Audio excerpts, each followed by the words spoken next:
I need you to listen carefully, because what happened that night still doesn't make sense to me. I didn't think anything was wrong at first.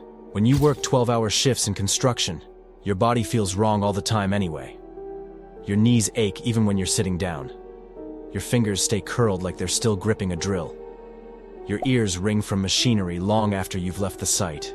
You don't feel normal. You feel like something that was used all day and left out in the cold.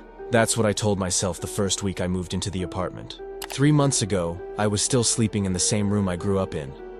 Same posters, same creaky closet door, same hallway light bleeding under my door at night. My mom used to joke that I'd never leave. She didn't joke about the sleepwalking though. "Mark," she told me once when I was 17, "you came into our room and just stood there." I didn't remember it.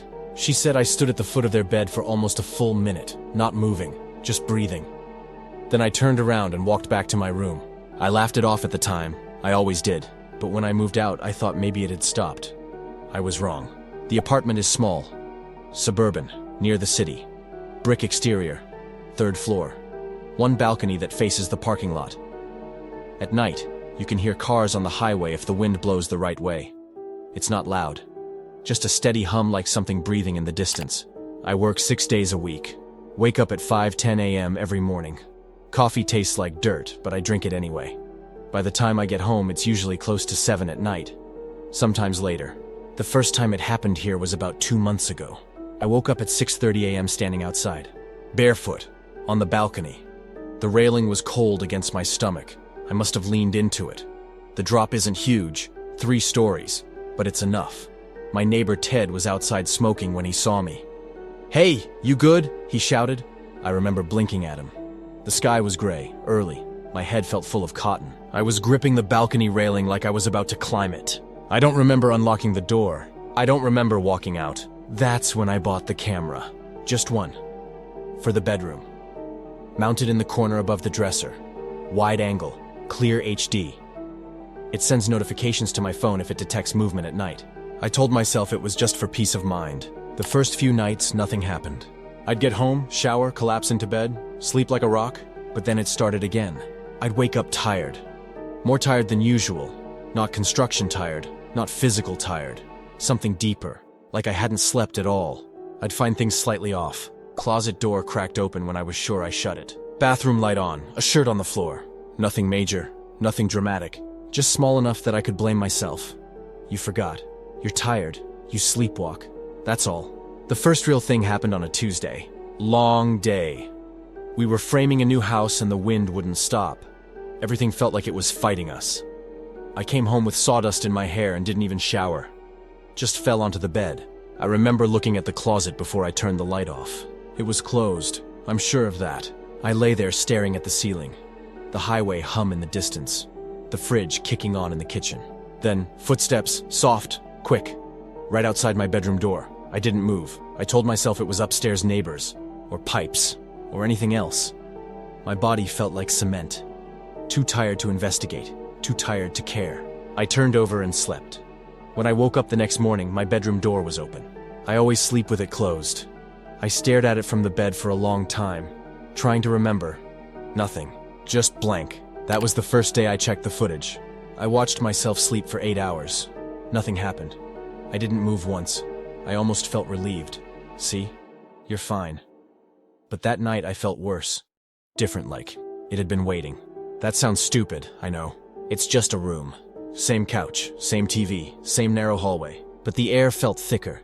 I checked the balcony door twice before bed. Locked. Deadbolt. Chain. The closet was closed. I remember standing there staring at it longer than I needed to. Just wood. Just paint. I turned off the light. That night I dreamed I was standing in my room, but I wasn't inside my body. I was in the corner, watching myself sleep. There was something under the bed. I couldn't see it. Just the shape of darkness where darkness shouldn't be. I woke up sweating, 3:12 a.m. Thunder rolled somewhere far off. I checked the room. Nothing. The closet was still closed. I told myself it was just stress. The next morning I got a notification. Motion detected, 2:47 a.m. I don't remember getting up. My stomach tightened. I sat at the edge of the bed and opened the app. The footage loaded. Black and white night vision. Clear, sharp. There I was, sleeping. Then at 2:46 I sat up. Slowly. Too slowly. My movements looked stiff, mechanical. I swung my legs over the bed and stood. My head tilted slightly to the side like I was listening to something. Then I walked out of frame. 30 seconds passed. Then I came back. But something was wrong. I wasn't looking at the camera. I was looking at the closet, standing there, perfectly still. For almost 2 minutes. I didn't move, didn't blink, just stood facing the closet. Then I turned and lay back down. The video ended. My hands were sweating. Okay, sleepwalking. That's all. People do weird things, but here's the part that made my chest tighten. At 2:45 a.m., 1 minute before I sat up, there was movement, under the bed, very slight, like fabric shifting. I rewound it, played it again. There, a shape, sliding further into the darkness under my bed. I told myself it was shadow distortion, night vision glitch, compression artifact thing. I closed the app, went to work. All day I kept seeing it in my head, that slow, deliberate movement, like something adjusting itself, waiting. That night it rained, hard, the kind of rain that makes the windows shudder. Thunder cracked so loud it shook the frame. I woke up at 11:03 p.m., heart racing. The thunder must have done it. I lay there breathing. Then I heard something, not outside, inside, a soft scrape, like wood brushing against wood. Closet door. I froze. The rain was loud, thunder rolled again. Maybe the pressure shifted the door. I didn't turn the light on. I didn't check. I was too tired, too heavy. I turned onto my side, and I swear, I heard breathing that wasn't mine. Slow, measured, close. I squeezed my eyes shut and told myself it was the storm. I fell asleep. The next morning, I didn't check the footage. I couldn't. Something in me didn't want to know. Day 3 of feeling wrong. My body was fine, but my head felt stretched thin. I kept thinking about the shape under the bed, and the way I stood facing the closet, like I knew something was there. When I got home that evening, the closet door was slightly open, just a few inches. I stood in the doorway staring at it. I knew I closed it. I always close it. I walked over slowly, opened it fully. Clothes, shoes, nothing else. I laughed under my breath. "You're losing it," I said out loud. My voice sounded small in the room. That night, I decided I would check everything. Every clip, every hour.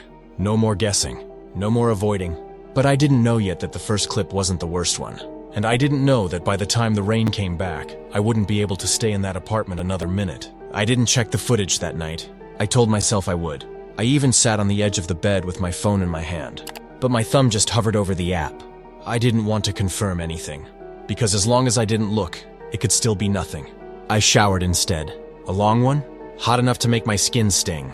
When I stepped back into the bedroom, the closet door was still open from earlier. I don't know why that bothered me so much. It's just a door, but something about the darkness inside it felt heavier than the rest of the room, like it was deeper than it should be. I closed it. Not hard, just enough for the latch to click. I checked the bed frame, dropped to my knees, looked underneath. Empty. Just shoes and a duffel bag. I even shoved my arm all the way back against the wall. Nothing. I laughed again, but it didn't sound real. That night I slept badly, not because of a sound, not because of a dream. Just that feeling. Like when someone stands too close behind you. You don't see them, you don't hear them, but your body knows. I woke up 3 times. Each time the room looked normal. Each time I checked the closet with my eyes. Closed. Still closed. Morning came slow. Work was worse. I almost cut my hand on a circular saw because I zoned out. My boss snapped at me. I nodded and said I was fine, but I wasn't fine. When I got home, I didn't take my boots off right away. I just stood there, looking at the bedroom door from the hallway. The apartment was quiet, too quiet. I walked inside. Everything looked normal. Closet closed, bed untouched. I sat down, opened the app, scrolled back to the night before last. The first night I noticed the movement under the bed. 2:45 a.m. I turned the volume up, listened. Rain faint in the background, my breathing steady. Then, movement. Clearer this time because I knew where to look. Under the bed, something shifting. Not a shadow glitch, not compression. Something with shape. Then I turned, walked back to bed, and lay down. At 3:02 a.m., the closet door moved. Just slightly. A crack. I felt my stomach drop. The footage was clear. The door opened about 3 inches, then stopped. No hand visible, no body visible, just the door moving. I paused the video, zoomed in, enhanced. There, in the darkness of the crack, something vertical, thin, like a limb, too long. I stopped breathing. I scrubbed forward. 3:04 a.m. The door opened further, slowly, Carefully. No sound in the footage except rain. And then I saw it. He stepped out. Tall. Too tall for my closet ceiling. He had to tilt his head slightly. His arms hung lower than they should have. Long. Unnaturally long. The elbows bent slightly backward. His shoulders were narrow. His torso thin. Like he hadn't eaten in years. His skin looked pale even in night vision. Almost gray. And his head was wrong. Smooth on the sides. Where ears should have been? Nothing. Just flat skin. I leaned closer to my phone, trying to see better. He moved slowly. Not jerky. Not twitchy. Just deliberate. Like he knew I was sleeping. Like he had time. He stepped closer to the bed. Stopped. Tilted his head the same way I had earlier. Listening. Watching. I watched him watch me. In my own room. While I slept, I felt something crack inside my chest. I skipped forward. He stood there for 12 minutes. 12 minutes. Not moving much. Just slight shifts. A shoulder adjusting. Fingers flexing. His fingers were long too. Too many joints. At 3:16 a.m., he lowered himself and slid under the bed, slowly, like something folding into itself. The darkness swallowed him. I dropped my phone. It hit the carpet. I couldn't move. I couldn't think. My mind kept trying to replace what I saw with something normal. Intruder. Just a man. A skinny guy. A prank. But no one normal looks like that. No one normal stands in a closet for 12 minutes without making a sound. I forced myself to breathe. There had to be more footage. The next clip was from the following night. Motion detected, 1:58 a.m. I pressed play. I was asleep. Rain again. Different night. No storm this time. Just light drizzle. At 1:57. The closet door was already open. My stomach twisted. I didn't remember leaving it open. At 1:58, I sat up again. Sleepwalking. I stood. Walked to the dresser. Picked up a shirt.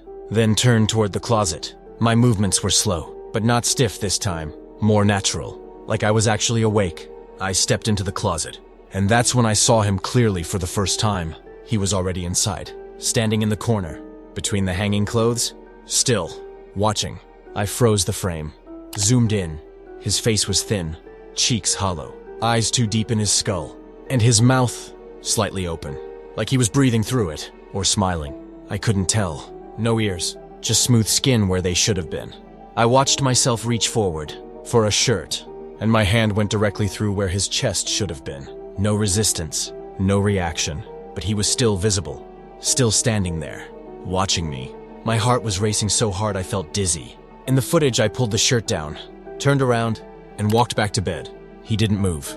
He just watched. After I lay down, he leaned forward. Close to where my head had just been inside the closet. And I swear, he inhaled. Deep. Like he was smelling something. Then he stepped out of the closet. And stood at the foot of my bed. I shut the video off. I couldn't handle more. My hands were shaking so bad I almost dropped the phone again. This wasn't one night. This wasn't a glitch. He'd been there at least 2 nights. Maybe more. Under the bed. In the closet. Standing over me. While I slept, I felt exposed.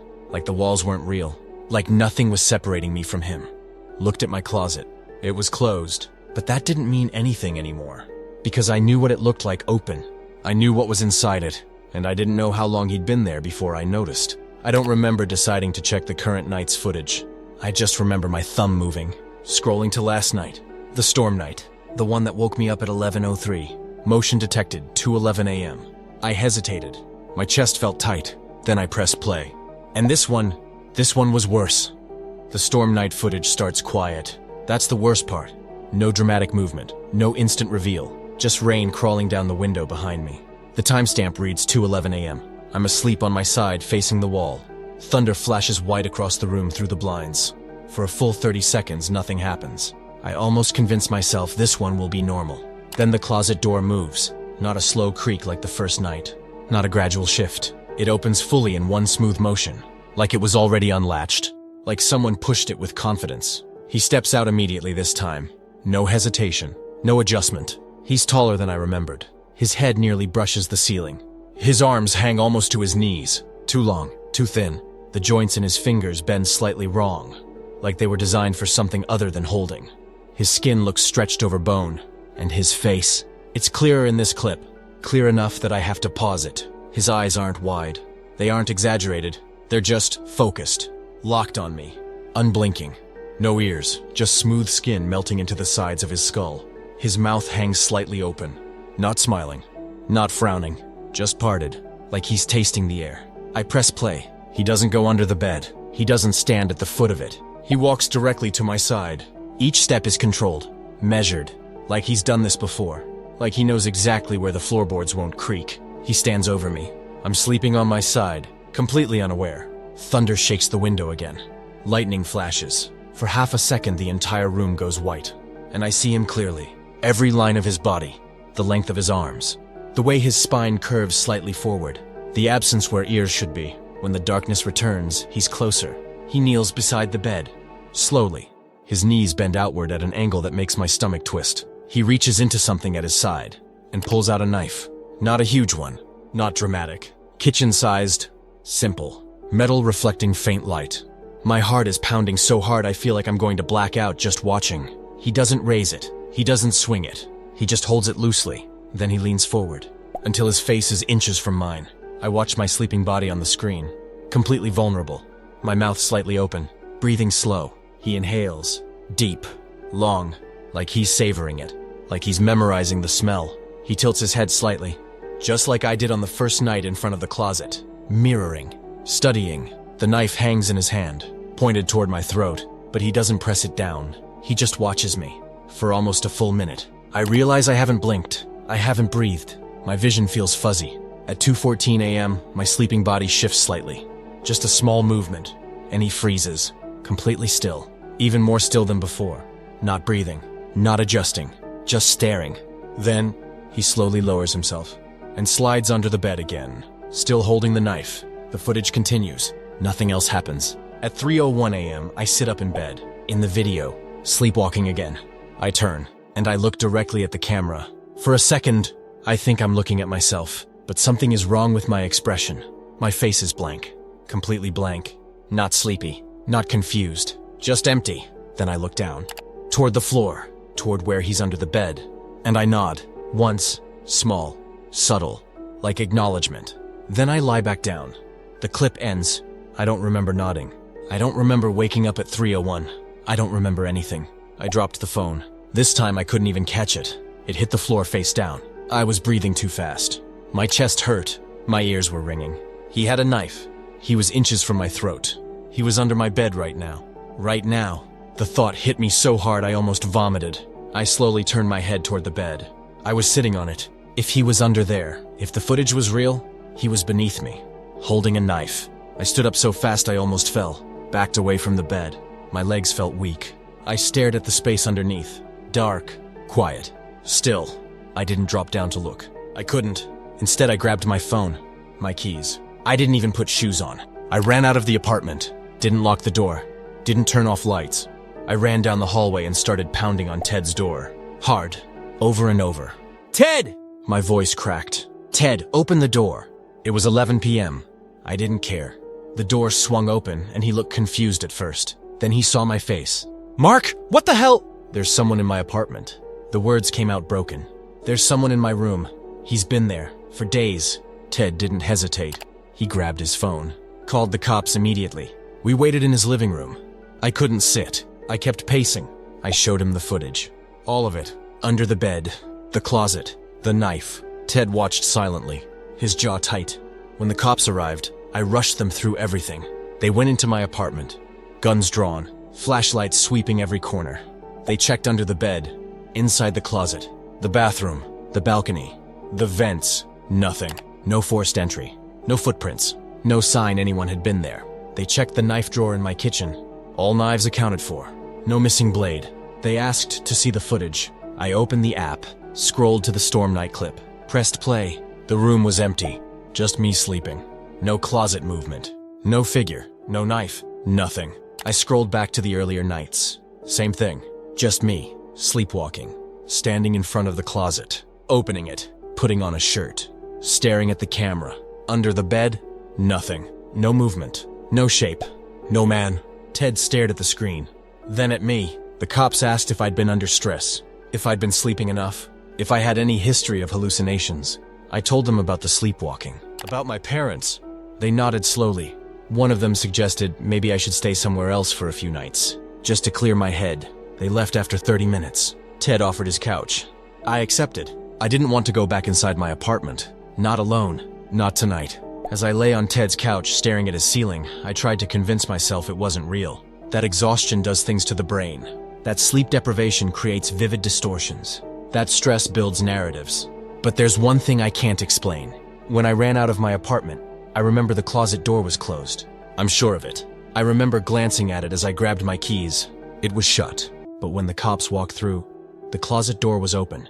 Wide. They didn't comment on it. Maybe they assumed I left it that way. Maybe I did. I don't know anymore. I don't know what's real. I don't know if the footage changed. I don't know if I imagined the knife. I don't know why I nodded at 3:01 a.m. I don't know why I felt like something was listening every time I stood in front of that closet. Ted says I should see someone. A doctor. A sleep specialist. Maybe I will. But I can't stop thinking about the way he inhaled. The way he stood over me. The way he looked like he'd been there long before I noticed. And the worst part, when I close my eyes now, I don't see him under the bed. I see myself standing in front of the closet, tilting my head, listening, like I'm waiting for something to answer back. And sometimes when it's quiet enough, I swear I can hear breathing that doesn't belong to me. Slow, patient, right behind the door, waiting for me to fall asleep again. If you enjoyed this video and want to see more, subscribe and leave ideas for the next video in the comment section below.